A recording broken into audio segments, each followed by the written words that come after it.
I haven't said goodbye to Murray yet, so let's say goodbye. That'd be creepy. Okay, so we are Porter's Fast Forces. As you can see, there's only 4 of us. Unfortunately, Ed had prior commitments, but he's been helping a lot with the work, and I'm just going to keep doing this until I'm married. And yeah, so we're Porter's Five Forces. The name is interesting how it sort of came about. We were just talking, Ed was being a bit of a smarty, and he just said Porter's Five Forces. And that's how it sort of stuck.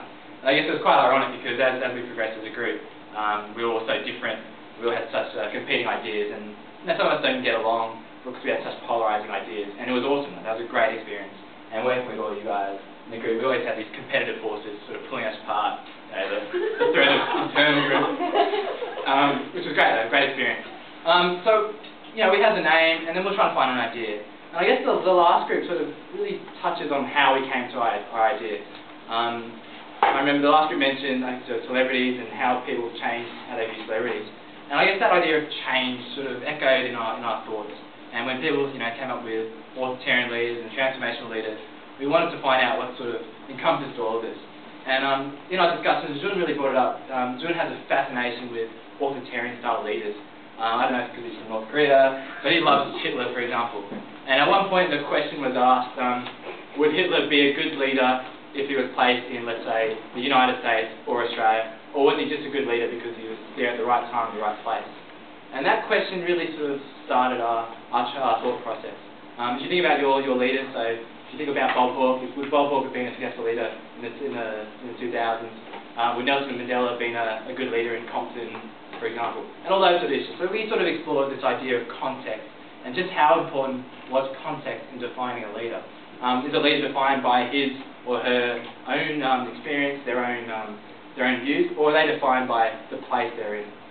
And I guess that's the idea, and that's the base of our presentation. Annie will now sort of talk about structure and how we're going to go through this. Okay, so as Porter said, our idea essentially focused on how context shapes a leader and how a leader's success is largely defined by context. So our whole presentation is basically centered on the significance of context in, say, a leader selecting their style, or the importance of context in contribution to a leader's success. So the whole idea of the importance of context is just basically hitched on the idea that how well is a leader able to adapt and change their leadership style to fit the context that's required. So what we decided is that it's not just enough to have the personal characteristics that you need to be a leader. It's more than that. It's just you have to be able to execute and apply these personal characteristics at the right time within the right context. Oh my god, I forgot to change the slide. So based on that, we basically focused on 4 primary ideas on why context is so important in shaping a leader's success and defining their personal leadership style. So firstly, Tina is going to talk about a comparison between the leadership styles of leaders in an Eastern culture compared to a Western culture, and that kind of lays the foundation of how important a context is. And then Jun, as Porter mentioned, is going to talk about authoritarian leaders, and the whole idea of how in a modern and contemporary context today, like, authoritarian figures are generally frowned upon because nowadays we're just so focused on collaboration and lateral self-seeking and organic organizational structure. We're not so reliant on the whole authoritarian figures.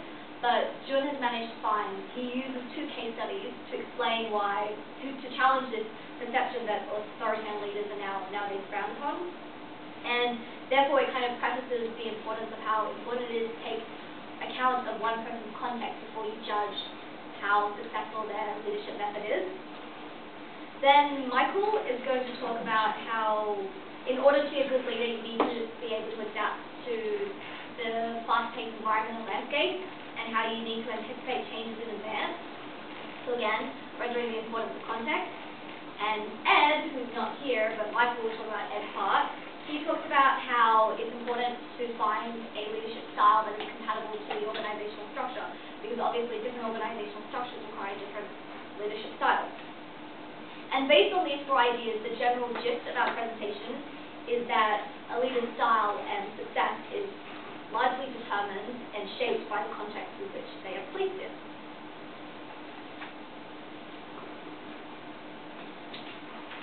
So now I will start with the cultural context. So I was wondering whether culture actually has a place in shaping the leader's attributes. And my thoughts and my personal experience kind of gave me this idea that although we have seen lots of commonalities among all the great leaders across the cultures, there are differences. And I think my thought was really clarified and supported by the theory with the long name, the culturally endorsed implicit leadership theory, which states that often leaders are perceived as so because they possess the set of traits or attributes that followers associate with their ideal leaders, and the ideal is often shaped by the followers' cultural background. So I will focus on how and why the set of expected leadership attributes differ across cultures. And because there are so many cultures, I will focus on the Anglo culture, which includes the USA and Australia, as well as the Confucian Asian culture, which includes China, Japan, and South Korea. So let's start with how do the cultures differ? How do we compare cultures? This may seem complicated, but it's nice that we have theoretical models. I will adopt the cultural dimension developed by the Grove study, which is a pretty widely cited study in the field. It has these cultural dimensions to help with comparing cultures. And between the Anglo and the Confucian Asian culture, the key differences are in terms of assertiveness. So the Anglo culture tends to be more, people in the Anglo culture tend to be more assertive and direct in expressing their ideas. And in group collectivism, so the Confucian Asian cultures emphasize loyalty and pride to one's family and organization, and empowered systems, which the Confucian Asian cultures tend to have higher power systems, which means the power in a society or in an organization tends to be more unequally distributed. Just a little bit more on the Confucian teachings. They are very deep rooted in the many Asian countries, including China, and still has very large influence on people's behaviors today. And its key components include an emphasis on social hierarchy and obedience, and prioritizing the group's interests over individual interests, promoting social harmony, and hence promoting modesty and faith-saving behaviors on the individual level, and also an emphasis on actions over words. And with this knowledge on the cultural differences, let's see how do leadership traits differ across the cultures, and why. The Grove study also identified the 6 key leadership dimensions that help us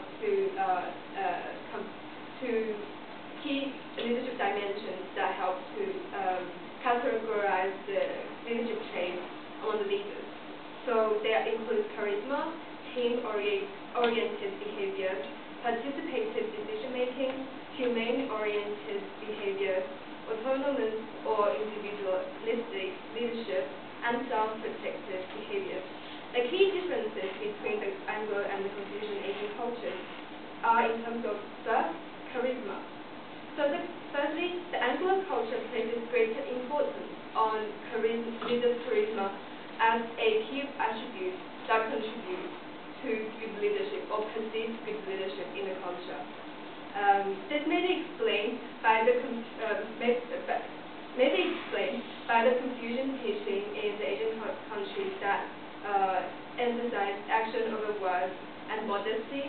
So the leaders tend to keep a lower profile, and that's viewed as that will be viewed more favorably than a leader who's being very outspoken or talks overly well. And there's actually a saying that only the petty talk and the virtuous take action. The culture difference also affects the meaning of charisma. For example, in a study of the preferred leadership in Australia and in China, the Australian subject says higher regard on the leader being communicative, friendly, participative, and respectful as desirable leadership traits.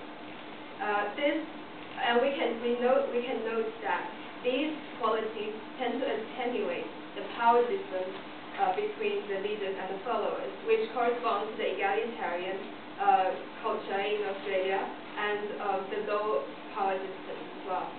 On the other hand, the Chinese subject places high regard on being integrating and modest, and this may reflect the collectivist culture in China.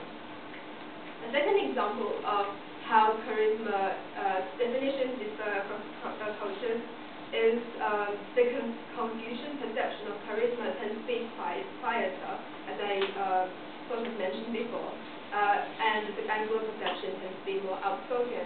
And the examples can be seen between the two leaders. So that's Martin Luther King on the top, he's very outspoken, very excellent public speaking skills, whereas Confucius, he's famous for his modesty, his quietness, and tends to be quiet, but still still a leader in terms of his teaching and his principles of philosophy. The second difference key difference in leadership traits across the cultures is that the Anglo culture places greater importance on having more followers participate in decision making, and that the Confucian Asian culture places greater importance on demonstrating individualistic leadership. Those differences are related to a higher tolerance of authoritarian leadership in the Asian culture, which was fostered by the historical legacy of a monarchical social structure which existed for a long time in history, but combined with the absence of a practice of the rule of law. So, for example, in ancient China, even up to the latest dynasty, the people believe in rule by men instead of rule by law. In addition to that, the tolerance of authoritarian leadership is enhanced by the Confucian teaching of strict submission to the social hierarchy, and that in the end contributes to the difference in desirable leadership traits across cultures. So, in conclusion, for my part, the cultural differences do make people's perception of what a good leader is to have that impact, and also for you, if you're ever in a position to do cross-cultural management, you should respect and adapt to the cultural differences and change your management style. Now, Jill will talk more about the authoritarian, the environmental factors that make authoritarian.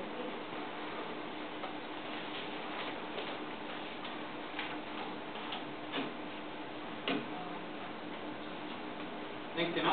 Hi everyone, my topic is what contextual factors make leaders authoritative. Before I start, I would like to define authoritative leadership so everyone can be on the same page. It is defined as a leadership style in which the leader dictates policies and procedures, decides what goals are to be achieved and direct and control all activities without any meaningful participation by the subordinates. Well, this just tells us one thing: they are more like a control freak. We can easily identify their leadership attributes, such as visionary and persistent. However, tonight I'll be focusing more on what made them authoritative in the business world. Two famous CEOs instantly popped in my head. They were Steve Jobs and Jack Welch. Steve Jobs was truly a legendary entrepreneur of our time. iPod, iPhone, and maybe iWatch soon, and maybe so on and so forth. His invention and influence surely have changed and will change our daily life even after his death. He was a charismatic person, but he also used the contextual factors very well in order to lead the technology innovation. I can go through his dramatic life journey, but I'll skip as everyone is familiar with it and looks like everyone's really bored. But I will start with the story after he left Apple. So Apple was in trouble because they could not compete with IBM and Microsoft, as everyone knows. Before Steve Jobs came back to Apple as a CEO, the company was a half year away from bankruptcy. If I were an employee of Apple back then, surely I would start writing my new resume because the company is going down fast. But Apple employees, they needed someone to lead and guide them to survive in the very competitive technology market.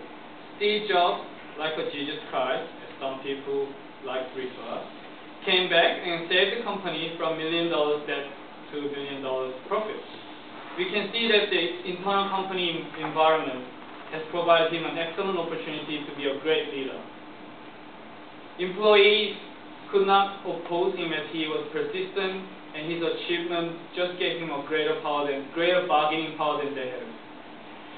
Would he be able to do the same thing if the Apple was as successful as now? Yes or no? Probably yes, considering his dedicated passion and vision to innovate. However, surely a poor condition of Apple years ago played an important role to emphasize his success and gave him more power to be authoritative. Jack Welch is similar with Steve Jobs, as he used contextual factors very well. Jack Welch was authoritative when it comes to management. Despite of his company, General Electric success, he has been criticized for being a very brutal leader. Not just do your job, but he asked people to do their job very well for your art. He emphasized greatly on outcomes. It created lots of tension to employees to perform better. Job security was his bargaining card. Some research found that less than 1/4 of employees in big companies believe they will be sustainable for 25 years after their retirement, and about a half consider to delay their retirement because they feel insecure with their financial issues. What is our biggest concern after we graduate?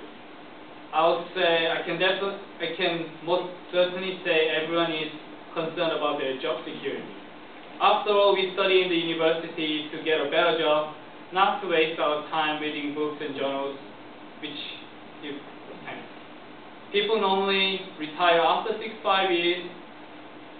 People normally retire around 55 years old, and financial security for 25 years old is just not enough for age where people live till 90th or 100th birthday these days. People need their job, and Jack Welch knew it and used it pretty well. Why didn't people just leave him? Many people could just leave him if they didn't like his way. However, Jack Welch had a charismatic leadership attribute just like Steve Jobs. Passionate, visionary, and persistent. Together with contextual factors, they made it very difficult for employees to disobey what their leaders asked of them. Now, without further delay, I would like to hand over to Michael for our next topic.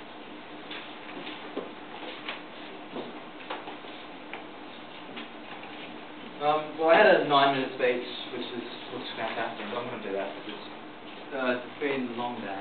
So what I was going to talk about, which will be the next slide, is basically about how fast the context changes. I don't know, we have time.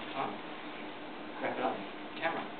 Oh, the camera. So we've got about 10 minutes. So I'll probably have about 5 minutes quickly. So initially I looked at the changing context and how important was the changing context in defining a leader. And as you see from that little picture there, change will become extinct. As you see, no one can see. But as some of you can see, Sophia can see, there's some dinosaurs there and they're in the boardroom and they're talking about changing or becoming extinct. And I guess focusing on changing context was quite an interesting topic, and it really moves this idea of change leadership. And then I came up with some ideas behind this. The first one, of course, was that good leaders need to recognise change, and they need to anticipate change and see triggers of change. They need to notice change, and they've got to anticipate this. They've got to see this in advance of everyone else. A good leader is someone who can see this happen before it happens. A poor leader is someone who can't see it, and when it hits them, it's too late. They can't react. And that sort of context and how someone in a different position can detect that change is very important in terms of that. In terms of changing environments, I also found out that controlling your emotions was a very important characteristic of a good leader. When an environment is changing rapidly, people will become, their perception of things are slightly different. So let's say a manager is working in a high-stress environment where everything is changing, no one has no idea what the goals, the visions are, the communication's a problem. And let's say someone asks the manager a question, and without further ado, he just goes, leave me alone, I'm trying to sort something else out. His inability to control his emotions in that context will greatly reflect how people view him as a leader. And he can be very ineffective as a leader if he can't control his emotions in quickly changing environments. So I recognise that controlling your emotions is very important when everything's changing. Can you move the camera across the board? A diagram. A little diagram. Yes, we can get up the diagram. Two. Okay, so this diagram here, we've got one axis that way, and the first one here we've got the communication gap. So we'll call this com gap. And the second axis here we have the speed of change. So we'll go speed of change. Okay, so I want to think of two things here. I want to think of managers and people who are leaders and people who are following leaders.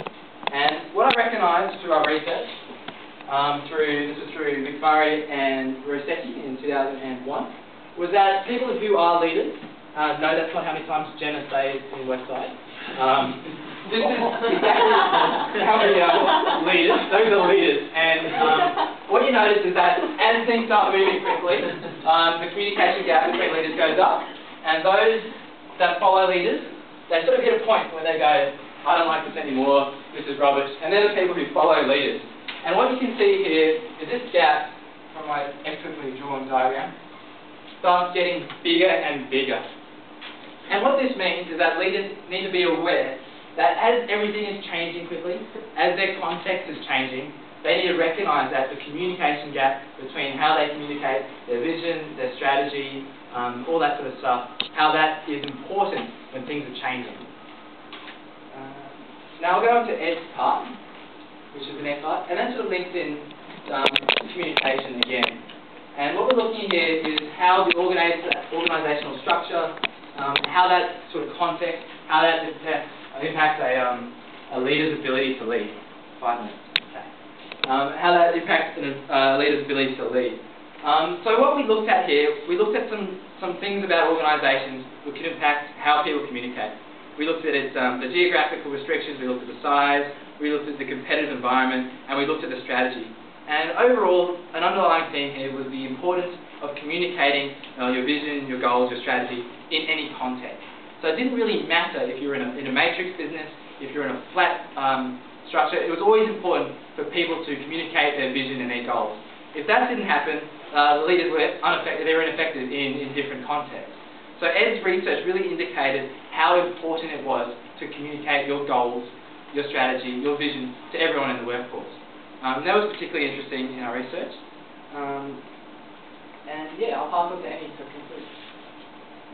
Okay, so in conclusion, so basically we talked about how context is important in defining a leader, and this was justified based on our 4 main ideas, which is there's a huge difference between leadership styles between Eastern cultures and Western cultures, and that emphasizes the importance of how context indicates different leadership styles. We also talked about how in a modern context authoritarian leaders may not seem like the best possible form of leadership, but given Jun's example of Steve Jobs and Jack Welch, this perception was obviously challenged. And what I talked about how it is important for leaders to anticipate change in the market, change in the environment, in order to stay competitive. And Ed talked about, or Porter and Ed talked about how it's important for a leader to determine what's the best style to fit their organizational structure. And ultimately, the four main ideas just illuminate the idea how a leader's style and success is largely determined by the context they're in. That's it.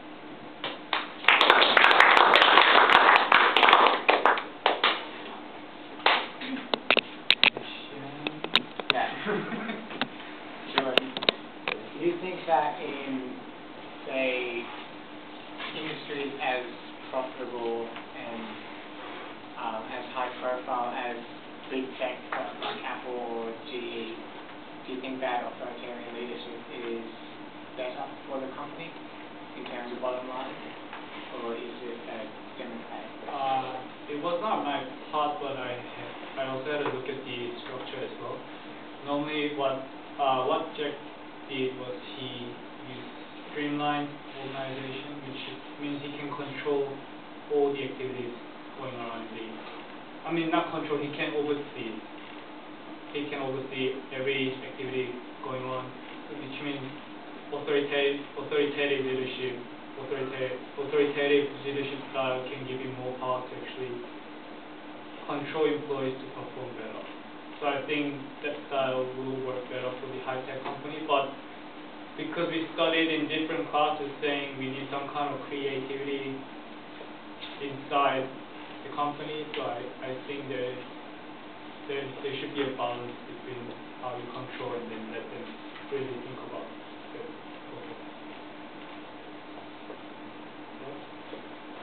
So why do you think that an authoritarian leader of a country not only declines but is viewed as a bad thing, whereas an authoritarian leader of a company is traditionally a good thing? I think it's just proportion of people who think that they are bad, but considering what they did for company and what they achieved, many people actually appreciate what they did. I think information is also very important. I guess public information is a lot easier to gather. When companies can put up Chinese walls and things like that, I guess the public isn't as aware of the authoritarian style leadership in companies compared with public figures. Where you've got social media, everyone can knows more about their leader compared to companies. I think also, just to add on that, I think media just likes to attack those kind of leaders because they are easily targeted. But when you think about the benefit to company overall, I think it is not a bad leadership